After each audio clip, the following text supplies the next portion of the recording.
Hemos concluido el laboratorio. También ya les he enviado a ustedes la nota que han obtenido. Esto les sirve a ustedes para que puedan hacer un repaso. Ya también creo que están enterados de que tenemos nuestra prueba de examen primer parcial para el día miércoles de la semana entrante. El miércoles estamos hablando que es 1 de marzo. Para el 1 de marzo estamos efectivamente desarrollando y realizando nuestro primer examen parcial. Algunas instrucciones que seguramente les daré en la próxima sesión de clase, pero recuérdense que va a ser motivo de evaluación todo lo que hemos visto desde el primer día hasta lo que veamos el día anterior al examen. De tal manera que aún tenemos la clase del día de hoy, la clase del día jueves y probablemente la clase del día martes de la semana entrante. Todo eso va a ser motivo de evaluación en el examen parcial. El examen parcial lo vamos a desarrollar a las 3:30 en punto.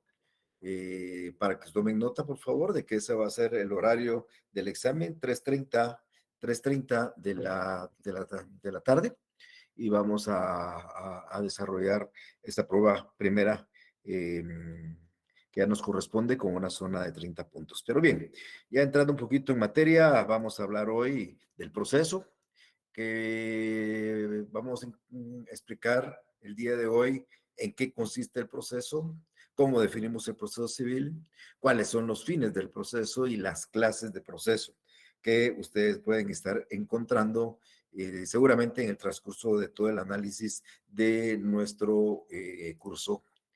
Eh, Cuando hemos hablado del proceso civil, yo les he dicho que es como el extremo para resolver una controversia. O sea, nosotros vamos a llegar a utilizar el proceso civil cuando realmente no encontremos una forma de solucionar nuestro conflicto, que no sea ante un juez.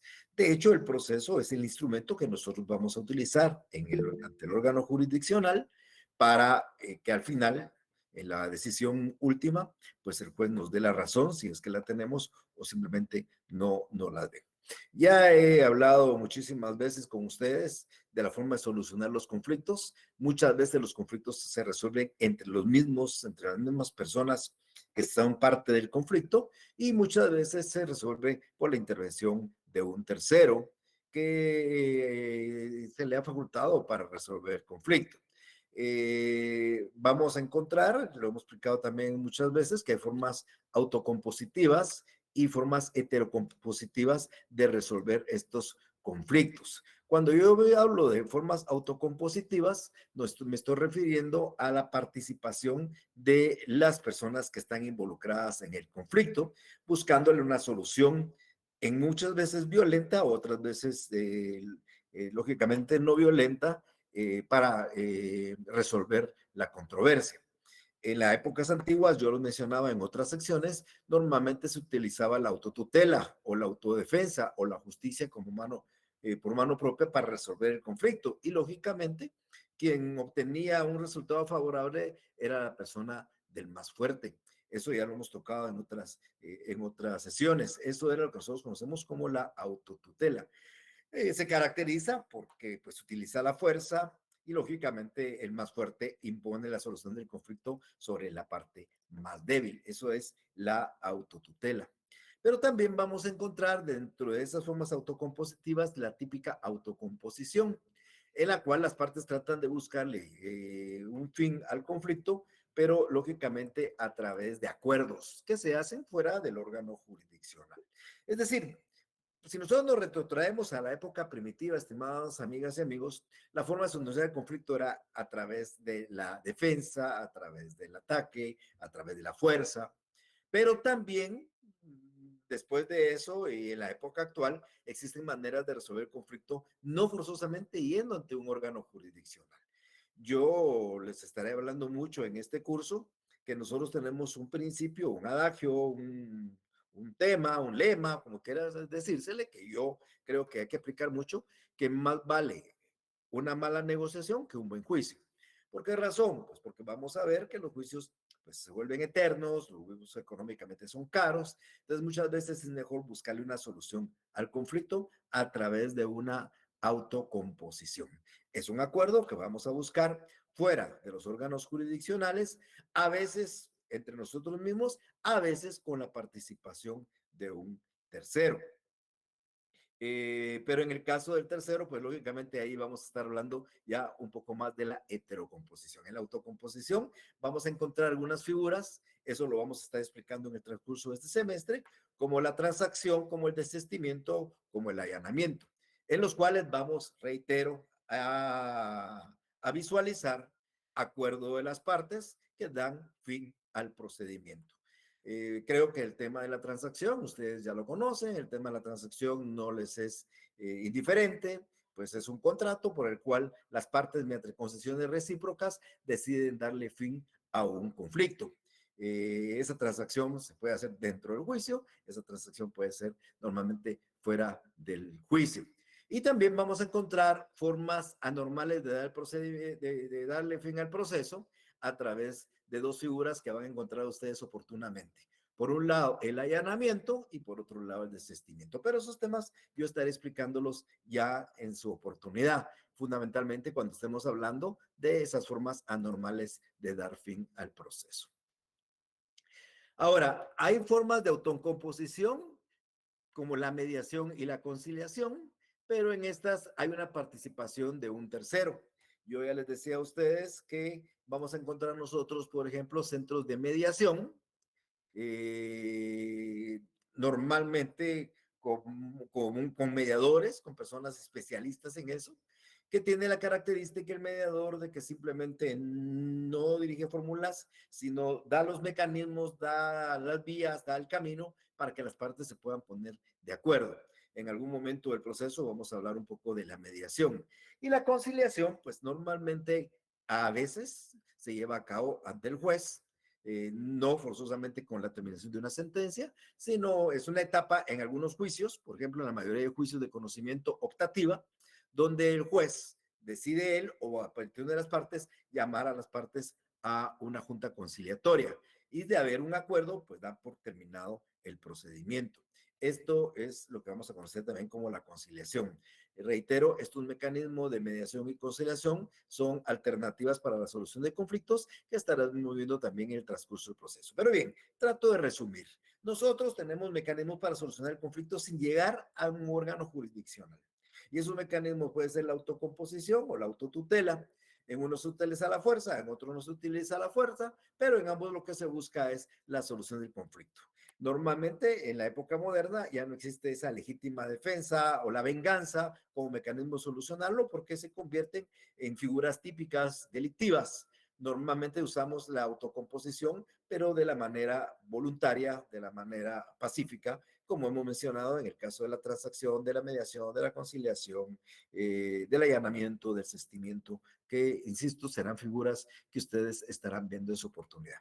Ahora, el mecanismo donde nosotros facultamos, o la ley, mejor dicho, faculta a un tercero, perdón, a un tercero para solucionar el conflicto, que eso llamamos heterocomposición, normalmente se va a dar en el proceso judicial o en el proceso arbitral.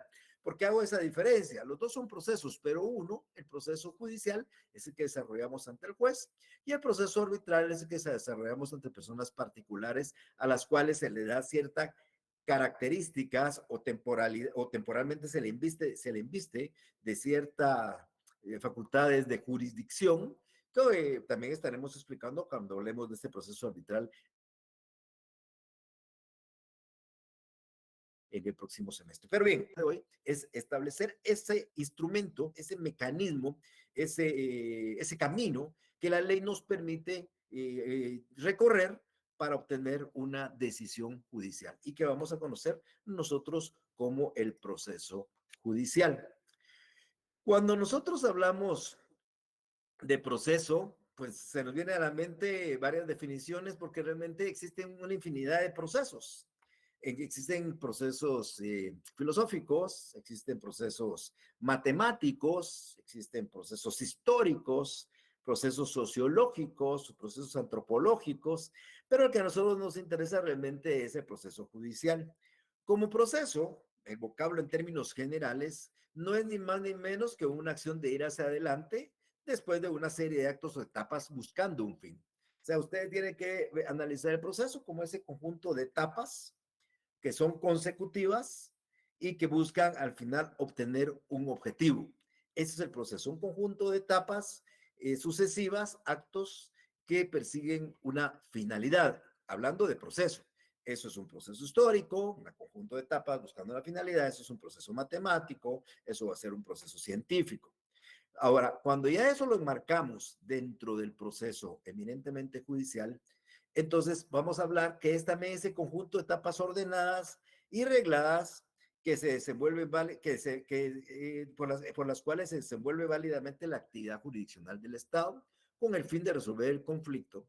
Y aquí le agregamos algo más como una finalidad con el objeto de mantener la paz social. Esto lo voy a tocar en un minutillo, pero aquí quiero que quede claro. Si ustedes quieren visualizar el proceso, conviértanlo ustedes en un conjunto de etapas sucesivas, bien regladas, están normadas y buscan una finalidad. Normalmente un proceso empieza con una demanda y termina con una sentencia en la primera instancia.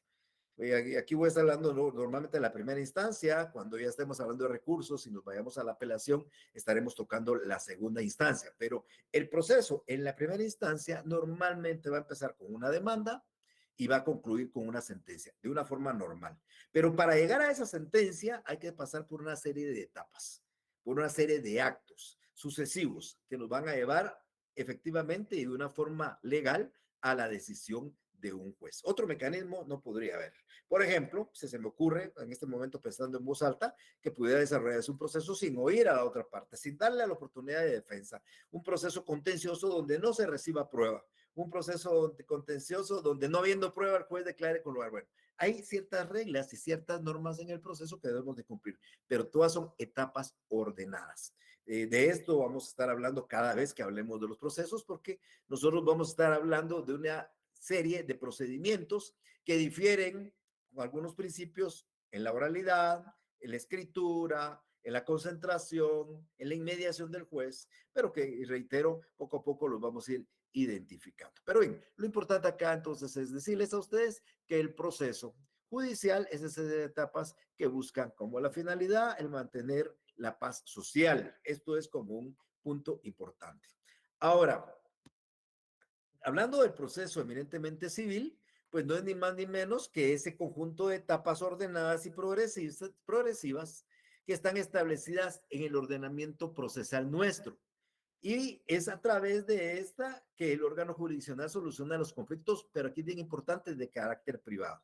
Miren, el derecho procesal es público, pero el derecho civil es privado. Las controversias que surgen del derecho civil sustantivo se resuelven a través de un procedimiento de carácter público, como es el derecho procesal o el proceso civil. Pero es bien importante resaltar que cuando yo me refiero al proceso civil, es un conjunto de etapas ordenadas, progresivas, por las cuales se trata de resolver un conflicto de carácter privado, normalmente que surgen entre particulares provenientes de qué cosas, de la violación a sus derechos reales o la violación a sus derechos personales. Hace un par de sesiones yo les decía a ustedes que nosotros como personas individuales, como personas jurídicas, no individuales, como personas jurídicas, es decir, como personas susceptibles de adquirir derechos y contraer obligaciones, tenemos realmente dos derechos importantes, los derechos reales y los derechos personales. El derecho real no es una relación con una cosa, porque las cosas no son sujeto de derecho. El derecho real es un poder que tenemos sobre las cosas frente a la colectividad. Ya se los explicaba en una sesión. Y el derecho personal, pues es el derecho obligacional, donde hay un acreedor determinado y un deudor determinado. Normalmente le llamamos obligaciones. Entonces, cuando surge una controversia en relación a mi patrimonio o existe una controversia en relación a mis obligaciones de índole personal, mis derechos, perdón, mis derechos de carácter personal, entonces aparece el proceso civil, como ese conjunto de normas que resuelven conflictos de carácter privado. Eso es tal vez el elemento más importante del proceso civil, que sirve para resolver conflictos de carácter privado. ¿Cuál es la función del proceso civil? Nosotros vamos a encontrar dos clases de funciones, una función privada y una función pública. Y de verdad, aquí quiero ser muy franco con ustedes y tratar de decirles que creo que lo más importante de las funciones del proceso es la función pública. O sea, hay dos funciones que son importantes, una privada y una pública. Pero a la hora de dividir los aspectos estos o determinar la importancia, la función pública realmente tiene una prioridad. Y voy a explicar por qué. ¿En qué consiste esa función privada que desarrolla el proceso? Pues el proceso, como estoy mencionando hace unos momentos, lo que busca es resolver un conflicto entre dos particulares. O sea, A pues es titular de una propiedad y ahora se ha dado cuenta que B se la está ocupando. Ahí hay un problema y un conflicto de carácter patrimonial. A va a un tribunal, promueve un proceso a efecto de que le reivindiquen su propiedad o su posesión y al juez pues va a analizar ese caso en particular y va a decidir quién tiene la razón, si la tiene A o la tiene B, por decir por dar un ejemplo. Entonces, ¿qué hacemos? ¿Qué hace el juez a través del proceso? Resuelve ese conflicto en particular. Bueno, ese mismo juez tendrá otro problema similar en el mismo tribunal, donde C iba manejando su vehículo, lo colisionaron y quiere que D le repare los daños que le ha ocasionado o le pague los daños. Es otro conflicto entre el juez y el proceso sirve de carácter privado para resolver ese conflicto entre C y D. El mismo juez va a tener otro conflicto por ahí también en su mesa para resolver, donde va a decidir quién tiene la razón en un proceso de impugnación de un instrumento público, de una compraventa, donde se deduce que en la compraventa hay falsedad, donde las firmas que calzan el documento de compraventa no son del vendedor y por consiguiente hay una falsedad y va a discutir. Entonces, E está promoviendo la falsedad del documento que suscribió aparentemente con F y ha promovido una demanda para que se declare sin lugar, o perdón, que se declare falso el instrumento público de compraventa. Y les doy ejemplo de tres supuestos en el mismo juez. Y el juez utiliza el proceso judicial como un fin privado. Soluciona el conflicto de A y B, luego también se soluciona el de C y D, el de D y F o E y F, y no estoy diciéndole a quién le dio la razón, simplemente lo solucionó. El ganador del proceso se va a ir contento, el perdedor pues no tanto, por supuesto, pero al final han sabido que han participado en un procedimiento que la ley establece y que debe de cumplirse ante un órgano que es capaz de administrar justicia. Y entonces uno va a salir perdedor, no sabe ni cómo, y otro va a salir ganador y tal vez no sabe ni cómo. Pero bien, eso es la función privada del proceso. Se soluciona el conflicto. Ahora, ¿qué pasa cuando el juez soluciona un conflicto 1, conflicto 2, conflicto 3, conflicto 4 y comienza realmente a desarrollar una excelente labor resolviendo los conflictos que se dan en su comunidad, resolviéndolos con celeridad, resolviéndolos con certeza? Entonces sucede que esto trae como consecuencia la paz dentro de la colectividad. Es decir, el proceso tiene una función pública y es mantener, afianzar la paz social.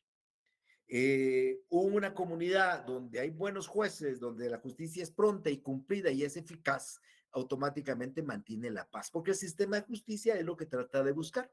Entonces, estimadas amigas y amigos, cuando yo pregunte cuál es la función privada del proceso, la solución del conflicto, y cuál es la función pública del proceso, el mantenimiento de la paz social. ¿Cómo se obtiene el mantenimiento de la paz social? En virtud de la solución de toda esa serie de conflictos que llegan a la mesa de un juez y que lo resuelve, insisto, con celeridad y con certeza. Si me preguntan ustedes cuál de las funciones es la más importante, yo diría que la primordial es el mantenimiento de la paz social. Y hay una secundaria, por supuesto, que es importante para las partes, para A y B, para C y D, para E y F, que es la solución de su problema, la solución de su conflicto. Pero bien, ese instrumento es el que ustedes van a conocer en todo este semestre. En todo este año, yo voy a estar enseñándoles cuál es el instrumento, que no es uno solo. Vamos a encontrar unas distintas clases de procesos, de procedimientos. Y vamos a hablar en este momento de algunas clasificaciones que son importantes y de hecho les voy a ejemplificar y se las voy a ubicar dentro del código. Ustedes, espero que tengan a su mano su código procesal civil en físico. Bueno, pueden tenerlo también de la otra manera que ustedes quieren electrónico, pero lo ideal sería que lo tengan en físico porque ese es el código que a ustedes les van a dejar llevar el día de su examen privado para que ustedes se sienten frente al examinador con su código físico debidamente subrayado y marcado. Vamos a encontrar entonces distintas clasificaciones. En primer lugar, una que clasifica los procesos atendiendo a su contenido. Esto es dependiendo de la materia. Ustedes saben que van a haber procesos de familia, van a haber procesos penales, procesos laborales, procesos civiles, o sea, dependiendo de la materia, dependiendo del contenido, así será el proceso. Y son distintos. El proceso penal tiene un procedimiento que ustedes ya lo conocen porque ya cursaron esa materia. El proceso laboral tiene un procedimiento. El proceso civil tiene varios procedimientos. El proceso de familia regula en la ley de familia su procedimiento. Lo manda inclusive el Código Procesal Civil. El proceso mercantil lo remite el Código Procesal Civil y Mercantil. Y así vamos a encontrar una distinción de procesos. Nosotros normalmente vamos a trabajar, eso ya lo saben, en el proceso civil y en el proceso de familia. No vamos a explicar ni un proceso laboral, tal vez solo para efecto de hacer una comparación, lo haré en algún momento cuando hable de juicio oral. No voy a hablar del proceso penal. El proceso penal sí, ustedes me darían clases seguramente porque nunca me gustó el proceso penal y algún día contaré algunas anécdotas sobre cuál ha sido mi negativismo ante esa clase de procedimiento. Pero por su contenido vamos a tener procesos civiles, de familia, mercantiles, penales, laborales, militares, de la niñez, etcétera. Nosotros vamos a estar abordando procesos civiles y procesos de familia, que en términos generales viene siendo casi lo mismo como estarán ustedes aprendiendo en su oportunidad. Entonces, vamos a encontrar también por su contenido algunos procesos de carácter singular y algunos procesos de carácter patrimonial o universal. Perdón, singulares o universales. ¿Cuál es la diferencia entre un singular y un universal? El proceso singular es el que afecta una parte del patrimonio y el universal es el que afecta la totalidad de un patrimonio. Aquí solo les quiero recordar a ustedes qué es el patrimonio. El patrimonio primero es un atributo de la personalidad. Toda persona, por ser persona y por tener personalidad, tiene ciertos atributos, ya mencionado, entre otros, aparte del nombre, domicilio, estado civil, la capacidad, tiene un patrimonio. Ustedes que me escuchan son titulares de un patrimonio. Alguien dirá, bueno, pues que no tengo ningún bien, pues eso no significa que no tenga un patrimonio, porque si bien no tiene bienes, tendrá derechos, de repente derecho a la herencia de sus señores padres, derecho a alimentos, derecho a la herencia de la abuelita, derecho tienen derechos y ese conjunto de derechos son parte del patrimonio, pero pueden tener deudas, pueden tener obligaciones, obligaciones de dar alimentos, obligaciones de... Entonces, ese conjunto de derechos, de cargas, de obligaciones, de deudas, de bienes, es lo que constituye el patrimonio, esa es la totalidad del patrimonio, esa es la universalidad del patrimonio. Pero cuando el proceso afecta a una parte del patrimonio, ese proceso es singular. Demos un ejemplo. Si estoy planteando yo un juicio de reivindicación de la propiedad, estoy peleando una parte del patrimonio, eso es un juicio singular. Si yo planteo un juicio, cuando veamos esto lo voy a explicar mejor, pero estoy planteando un juicio de ejecución especial de dar, porque estoy reclamando una computadora, pues también es singular porque es una parte del patrimonio. Ahora, ¿cuál es un proceso universal? Un proceso universal se va a dar por ejemplo, en la sucesión hereditaria, porque ¿quién sucede? Va a suceder al titular del patrimonio en todo, en sus derechos, en sus cargas, en sus obligaciones. Entonces, vamos a dar como ejemplo de un proceso universal, el sucesorio, ya sea testamentario o intestado. Vamos a dar como ejemplo de un proceso singular, un proceso de ejecución o la reivindicación de la propiedad o un juicio de alimentos donde se embarga un bien. Esos son procesos singulares. Los procesos singulares los vamos a estar viendo normalmente en el libro segundo, que están los juicios de conocimiento, son procesos singulares, y en el libro tercero, que están los procesos de ejecución, que también son singulares. Hay una parte dentro del proceso de ejecución que ha sido derogado, pero que lo vamos a ver más adelante y que se refiere a las quiebras, donde la ejecución es colectiva porque el patrimonio que aquí se ejecuta es universal. Es otro ejemplo, pero no quiero ahorita confundirlos mucho, simplemente decirles que cuando hay la totalidad del patrimonio, el proceso es universal. Ejemplo, la sucesión. Cuando es una parte del patrimonio, el proceso es un proceso singular. Nosotros vamos a estar analizando, la mayoría de procesos nuestros van a ser procesos singulares. Una clasificación también los divide atendiendo a su función. Ya la he explicado muchísimo esta clasificación. Esta es importantísima, a mi parecer, para entender nuestro proceso civil. Si nosotros entendemos que es un proceso cautelar, que es un proceso de conocimiento y que es un proceso de ejecución, no vamos a tener ningún inconveniente en el futuro. De hecho, quiero comentarles que esta clasificación la trae de hecho, la aplicó mucho Eduardo Couture en su Código del Uruguay en los años 40 del siglo pasado, y se aplica en el código nuestro. En nuestro código tiene estos tres clases de procedimiento que sirven para resolver el proceso. Pero ¿cuál es la función de cada uno de estos procedimientos? Vamos a encontrar primero un proceso cautelar. ¿Qué es el proceso cautelar? Ustedes van a percatarse que la mayoría de procesos nuestros lo que buscan al final es resarcir a alguien del incumplimiento de una obligación, ya sea patrimonial o personal. Ah, le chocó el carro a usted, es un tema patrimonial, pero no le quiere pagar. Entonces, ¿cómo hace para que le pague? Si no tiene dinero, pues buscar la manera de garantizar que con el carro, único carro que tiene, con el salario que tiene, con la única cuenta de bancos que tiene, con la única tiendecita de barrio que posee, pues les pueda garantizar el pago de los daños que le han ocasionado a usted.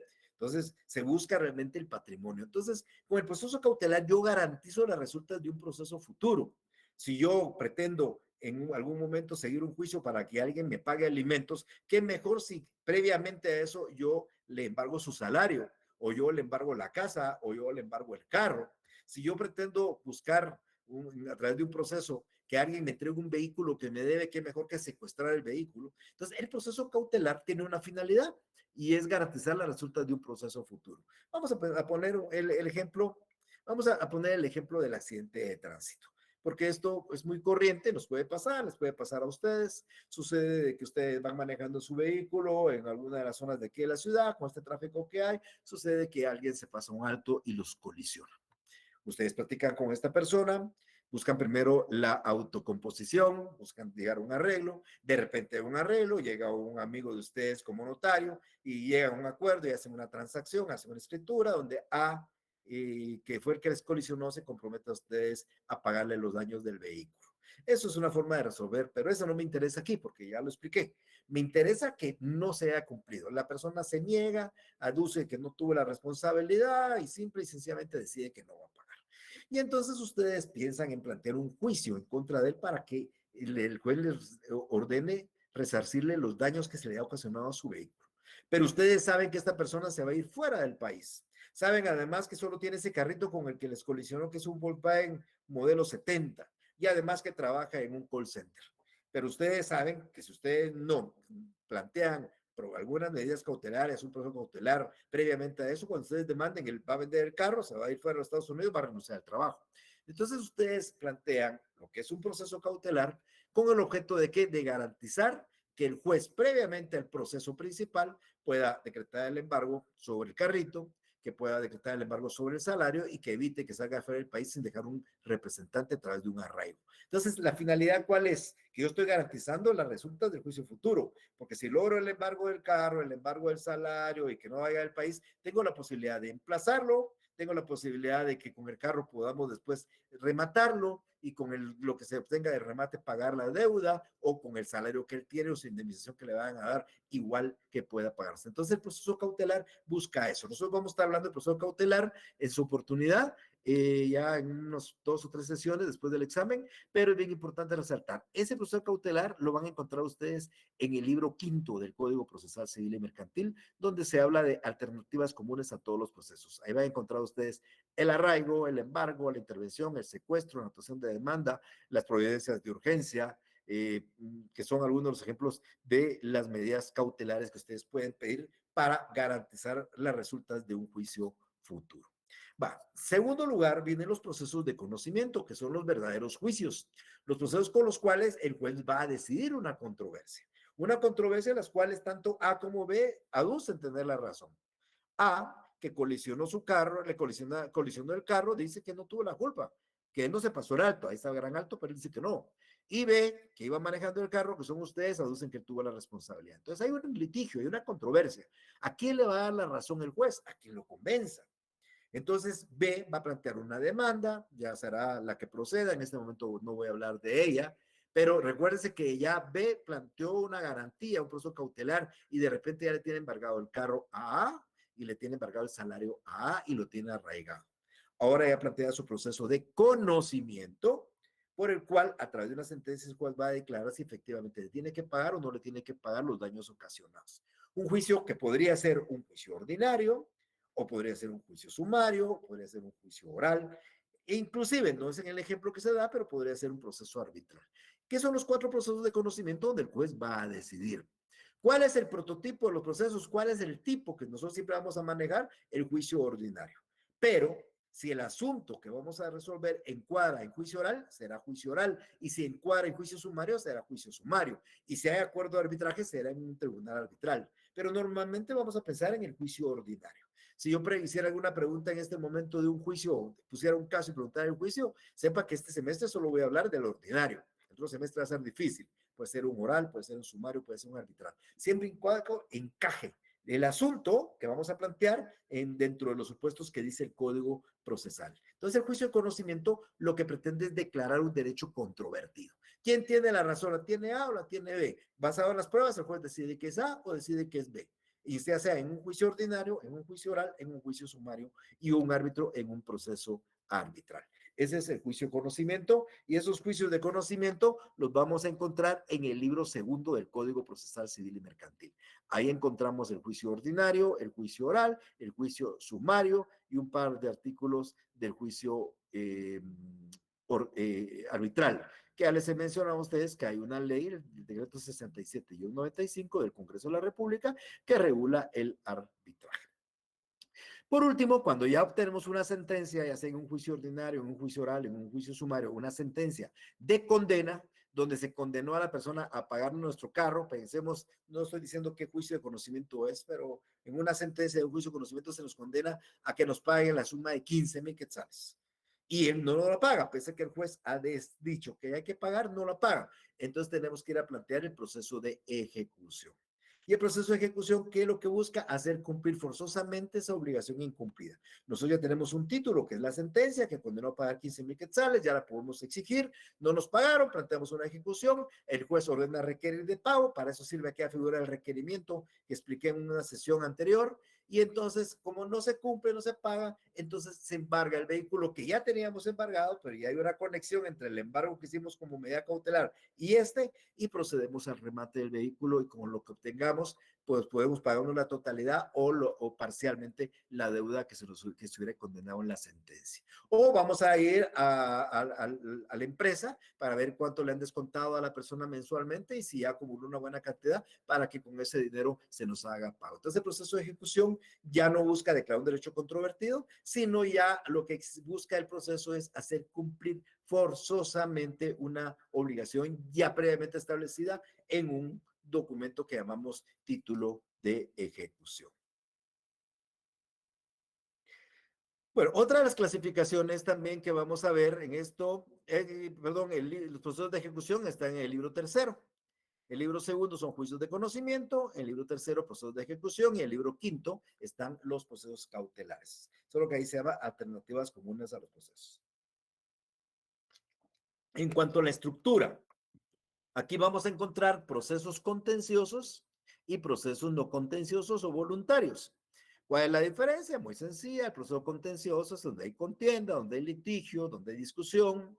Y el proceso no contencioso es el voluntario, donde no hay ninguna contradicción, donde una persona simplemente hace una solicitud porque es necesaria la participación del juez. Para dar una idea más práctica, un proceso contencioso es un divorcio por causal determinada y un proceso voluntario es un divorcio por mutuo consentimiento. O sea, el divorcio tiene la característica que puede ser un proceso contencioso cuando no hay acuerdo, entonces se invoca una causal de divorcio. Eso se plantea en juicio ordinario. Y puede ser voluntario cuando las partes se ponen de acuerdo en divorciarse, en quién cuida a los hijos, en cuál es la pensión alimenticia, la liquidación del patrimonio conyugal, en los elementos que hay que proporcionar, y entonces el proceso se convierte en proceso no contencioso o voluntario. Los procesos contenciosos son los juicios de conocimiento del libro segundo y son los procesos de ejecución del libro tercero. Los procesos no contenciosos están en el libro cuarto, que se denominan procesos especiales, donde se regula la jurisdicción voluntaria, donde, insisto, no hay litigio. Luego vamos a encontrar una clasificación atendiendo a la subordinación. De esto hablamos un poquito hace unos días, en la sesión pasada o la antepasada, no recuerdo exactamente, pero estábamos hablando que hay procesos principales y hay procesos accesorios. El principal es el que resuelve el asunto principal. Si yo planteo un juicio de daños y perjuicios, ese es el proceso principal. Si yo planteo un juicio donde pretendo el divorcio, ese es un proceso principal. Si yo estoy promoviendo un juicio para declarar la nulidad de un instrumento público, ese es el proceso principal. Pero ¿cuál es el proceso accesorio? El que deviene de conflictos accesorios que se dan dentro del proceso principal. Yo lo explicaba en una oportunidad, por ejemplo, que alguien alega que el juez no es competente, alega la incompetencia y es una controversia entre el proceso principal, que alguien alegue que el actor no tiene legitimidad, es una controversia en el proceso principal, que alguien alegue que la demanda es defectuosa, es un problema ahí, que alguien discuta e indique que una notificación fue mal hecha y que es nula, es un conflicto. Entonces, esos conflictos se resuelven a través de procesos accesorios, que nosotros vamos a llamar procesos incidentales. Entonces, esto es el famoso incidente que ya algunos de ustedes ya conocen. Es un proceso, como decía alguna compañera de ustedes, un mini proceso dentro del proceso principal. ¿Para qué? Para resolver cuestiones accesorias. Mini proceso del proceso principal, porque efectivamente resuelve una controversia accesoria, no la controversia principal. La controversia principal se resuelve con el proceso principal. Entonces, vamos a encontrar procesos principales y procesos accesorios o incidentales. En relación a esto de los incidentes, es bien importante que ustedes sepan que el Código Procesal Civil no habla de los incidentes. Quien realmente habla de los incidentes es la ley del organismo judicial. Ahí en el artículo 136 ya se habla de los incidentes. Vamos a hablar en alguna oportunidad y voy a estar tocando mucho este tema. Ese proceso incidental o accesorio es un proceso, como todo proceso, tiene un emplazamiento, se oye por 2 días a la otra parte, tiene un periodo de prueba si es un incidente de hecho, que es de 8 días, y se dicta un auto 3 días después. Por eso les mencionaba, cuando hablamos de los autos, que normalmente son las decisiones de fondo de cuestiones accesorias. Entonces, encontramos los incidentes y vamos a encontrar incidentes de simultánea sustanciación, que son aquellos que no ponen ningún obstáculo al proceso y que corren paralelamente a él. Es decir, en el código van a encontrar ustedes unos aspectos donde dice el código, bueno, y se tramitará en cuerda separada. Eso quiere decir que vamos a sacar el proceso en un expediente por aparte, pero metido dentro del expediente, pero separado, una carátula distinta, donde vamos a ir tramitando el proceso accesorio a la par del proceso principal. Este se llama incidente de simultánea sustanciación. Por ejemplo, vamos a hablar de que es un incidente de simultánea sustanciación, por ejemplo, a la impugnación de una prueba.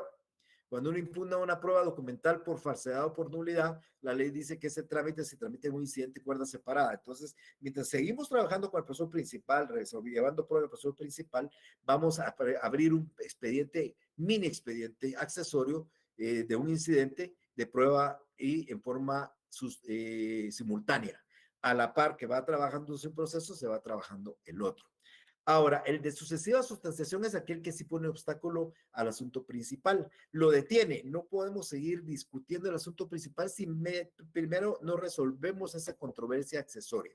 Un ejemplo de esto son los trámites de las excepciones previas. Cuando yo hable con ustedes de las excepciones previas, como un mecanismo de defensa que va a plantear el demandado, van a darse cuenta que hay ciertas excepciones bueno, todas las excepciones detienen el proceso.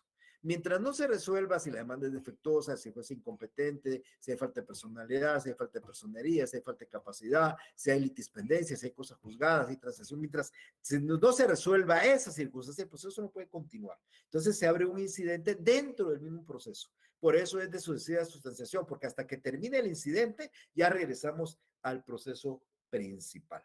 Entonces, estos son los procesos que se tramitan en la misma pieza. Están regulados estos en el 136 y los de simultánea sustanciación en el artículo 137.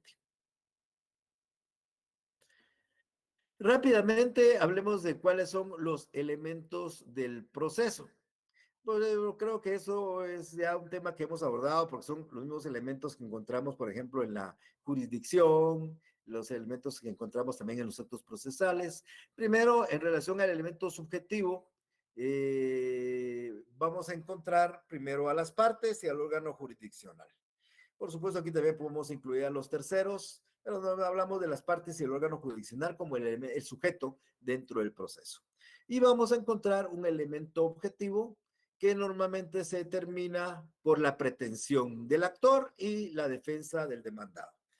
¿Cuál es el elemento objetivo del proceso? Lo que el actor pretende y lo que el demandado manifiesta en su defensa.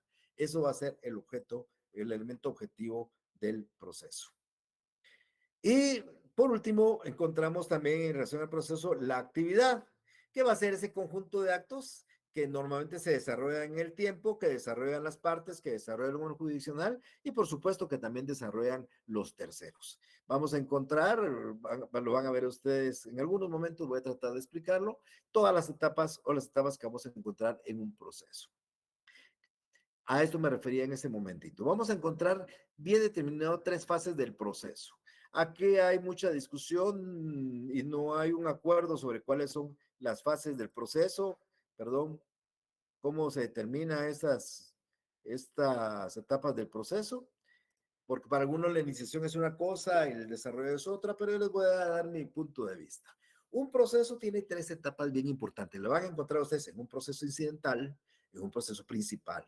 Lo van a ver en un proceso de conocimiento, en un proceso de ejecución. Lo van a ver, bueno, en una serie de procesos van a encontrar ustedes estas etapas. Vamos a pensar en un juicio de conocimiento, en un juicio ordinario, oral o sumario. ¿Cuál es la etapa de iniciación? Pues la etapa de iniciación es, como su nombre indica, cómo se inicia el proceso. Unos dirán, bueno, es solo la demanda. Pues no, yo le agregaría eso y la actitud del demandado. ¿Cómo se inicia un proceso? Cuando el actor manifiesta cuál es su pretensión y el demandado también se le da la oportunidad y se manifiesta tácita o expresamente cuál es su oposición o su defensa. Eso es lo que es la iniciación. ¿Qué va a pasar en un juicio ordinario? Inicia cuando se presenta la demanda y se le da 9 días al demandado y el demandado toma una actitud expresa o tácita, contestando o no contestando la demanda, aceptándola o no aceptándola. Esa es la parte de iniciación en un juicio ordinario. En un juicio sumario es idéntico. La demanda y se le da cierto tiempo para que conteste y se oponga, y ya sea que esa respuesta es expresa o tácita, él tiene que tomar una actitud. Y la conclusión, pues no es ni más ni menos que ya la finalización del proceso, ya es cuando el demandado, perdón, ya cuando el juez, previo a los alegatos, pues va a decidir. ¿Cuál es el desarrollo del proceso? Que se me pasó un poquito por alto. El desarrollo ya es típicamente el periodo de prueba. ¿Cuánto es en el juicio ordinario? 30 días. ¿Cuánto es en el juicio sumario? 15 días. ¿Cuánto es en un incidente? 8 días. ¿Cuánto es en un juicio ejecutivo común?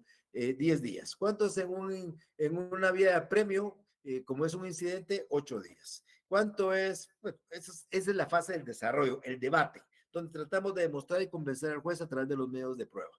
Y la conclusión es que después de que el juez ha recibido los medios de prueba, escucha las partes en sus alegatos y dicta la sentencia. Entonces, en todo proceso ustedes van a tener una fase de iniciación, una etapa de prueba o de desarrollo y una etapa de decisión. Claro, va a variar, por ejemplo, en aquellos procesos donde no hay contienda, porque las partes aceptan los hechos, porque hay un allanamiento, porque hay una confesión, pero eso también lo vamos a estar explicando en su oportunidad. Que quede bien claro, en todos los procesos ustedes van a ver una etapa de iniciación, una etapa de desarrollo y una etapa de conclusión o de sentencia.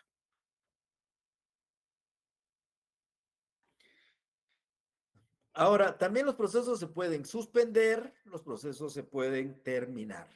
¿Cuál es la diferencia entre la suspensión y la terminación? Pues lógicamente la suspensión, valga la redundancia, no se termina, pero se suspende en virtud de ciertas etapas anormales que interrumpen el proceso. Ya lo he dicho yo, puede ser a través de un hecho procesal, la muerte de una de las partes, eso va a suspender el proceso, la muerte del juez, el proceso va a quedar en suspenso. O también ciertas defensas que hacen suspender el proceso principal, Ya les mencionaba yo las excepciones previas, si se está alegando la incompetencia, se está alegando la falta de personalidad. Entonces, esas son formas de suspender el proceso. Y devienen muchas veces, como le digo, de ciertos acaecimientos que surgen en el mismo. Ahora, la terminación del proceso normal es la sentencia, pero hay terminaciones anormales del proceso. Y esas anormales, basado en ese principio dispositivo que yo les decía que las partes pueden disponer cuándo demandar, pues también basado en ese principio dispositivo, las partes pueden decidir cuándo terminar el proceso. Y eso puede ser en forma expresa o puede ser en forma tácita. Normalmente en forma expresa sucede cuando se hace el desistimiento, cuando una parte ya no quiere seguir con el proceso y renuncia al mismo a través del desistimiento, o simplemente cuando dejan de litigar dentro del proceso y dejan abandonar el proceso que se llama caducidad de la instancia. Estas son formas anormales que también no se van a preocupar si las vamos a estar viendo oportunamente. En cuanto a las instancias del proceso, el proceso, estimados amigos, en nuestra legislación y en la mayoría de legislaciones del mundo, los procesos se desarrollan en dos instancias. La Constitución Política de la República dice que solo habrá dos instancias. O sea, habrá alguno que otro proceso que es de única instancia, pero la mayoría de los procesos son de dos instancias. No van a haber tres instancias. Entonces, ¿cómo empieza la primera instancia? Con la demanda. Vamos a ver, ante un juez de paz, la primera instancia es la demanda que se presenta ante el juez de paz hasta la sentencia que dicta el juez de paz. Ante un juez de primera instancia, la primera instancia es cuando se presenta la demanda con él hasta la sentencia que dicta él. ¿Cómo se inicia la segunda instancia? Con la apelación. Si la sentencia la dictó un juez de paz y yo planteo la apelación, la conoce un juez de instancia, que es su superior. Pero si la sentencia la dictó un juez de primera instancia, en primera instancia la conoce una sala de apelaciones, que es el Tribunal Superior en ramo de apelaciones. Hasta ahí llegan las instancias. La Corte Suprema de Justicia no conoce en una tercera instancia. La Corte Suprema de Justicia es un ente que lo único que conoce en el ámbito extraordinario, por supuesto que conoce, hay una sala de amparos y antejuicios, pero normalmente lo que conoce es la casación.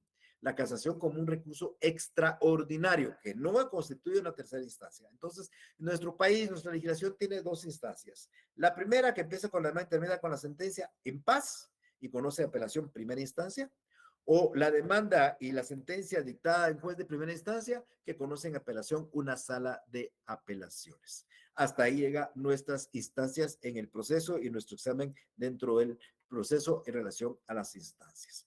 También puede existir una acumulación de procesos, que no es una acumulación de acciones, es una acumulación de procesos porque hay varios procesos que tienen que unirse o tienen que acumularse pensando en que las sentencias podrían haber contradicción.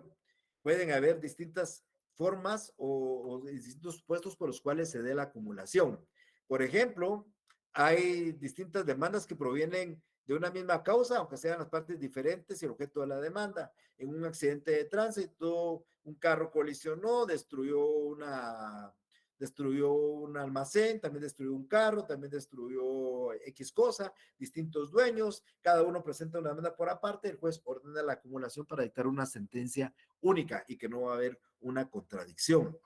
O también, por ejemplo, cuando hay partes que son idénticas y los objetos son idénticos, pero las prestaciones son distintas, que también podemos encontrar una situación como esta. Entonces, normalmente, aquí no terminé esta presentación, en la número 3 debería decir, en general, siempre que la sentencia va a tener efectos sobre lo discutido en otro proceso. Entonces, eso lo voy a agregar cuando haga la presentación. Vamos a tratar de corregir esa presentación al momento que lo suba ya con ustedes. Eso se llama acumulación de procesos. Pero bien, hasta ahí es nuestro tema del día de hoy. Yo no sé si tienen algunas inquietudes, algunas dudas, de lo que quieran preguntarme, por favor. Ya saben que podemos responder cualquier inquietud que ustedes tengan. Así que les dejo en el uso de los micrófonos a ustedes por el tiempo que nos resta. Rosita, por Buenas favor. tardes, licenciado. Solo una consulta. No sé si va a hablar acerca del cuestionario, de las preguntas. Gracias.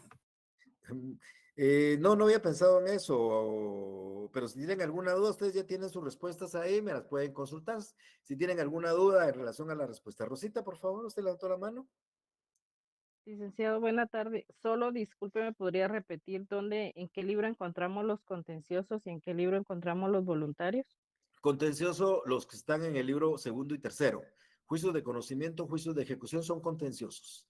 Juicio voluntario está en el libro cuarto, que se llama Procesos Especiales. Ahí va a encontrar la sucesión hereditaria, que no es contenciosa, y la jurisdicción, la sucesión hereditaria y la jurisdicción voluntaria. Ambos no son procesos contenciosos, son procesos voluntarios. Muchísimas gracias. ¿Alguien más que quiera preguntar?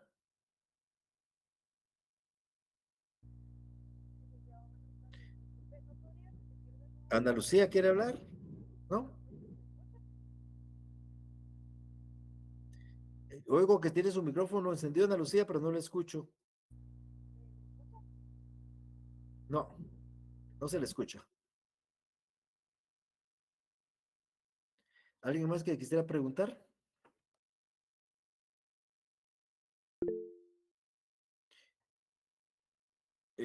Carla, por favor. Licenciado, ¿podría volver a explicar las dos clases de incidentes? Vamos a tener, bueno, mire, los incidentes se clasifican en varias formas. También la clasificación que ustedes alguna vez tuvieron que haber aprendido en teoría del proceso eran los incidentes de hecho y de derecho.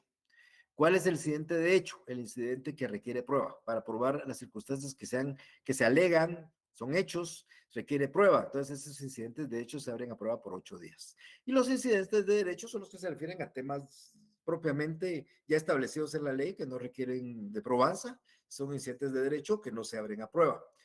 Van a ver en el transcurso de este semestre que cuando el proceso, que hay circunstancias que no hay que probar, el derecho no se prueba, solo los hechos. Entonces, incidentes de hecho, los que se abren a prueba, porque hay que recibir prueba, y los incidentes de derecho, los que no se abren a prueba.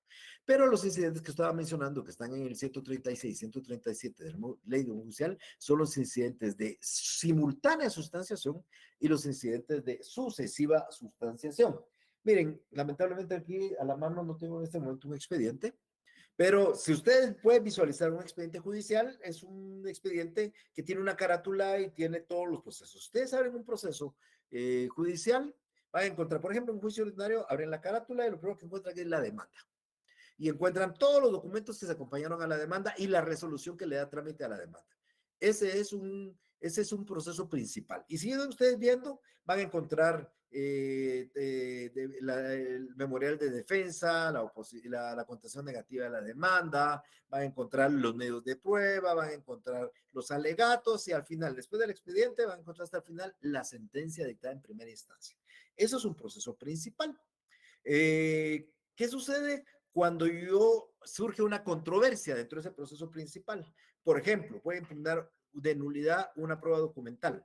Presentaron una prueba documental que para mí es un documento falso. Es un documento público, pero es falso. Y entonces yo le alego la falsedad al juez. Entonces la ley dice que esa nulidad por falsedad, perdón, esa falsedad o esa nulidad del documento se tramita en un incidente en cuerda separada. Entonces, el memorial con el que alego la falsedad de ese documento se le hace su propia carátula, se hace su propio expediente y entonces yo tengo un expediente principal y tengo un expediente accesorio separado, se llama cuerda separada, donde yo a la hora de archivarlo lo que hago es meterlo dentro de eso y ustedes van a encontrar dos expedientes, un principal y un accesorio o varios accesorios que están tramitados en cuerda separada. Eso se llama incidente de simultánea sustanciación. Porque a la par que estoy tramitando el asunto principal, también llevo un expediente a la par tramitándolo en forma sucesiva, o perdón, simultánea. Ahora, el incidente de sucesiva sustanciación es aquel incidente que detiene el proceso.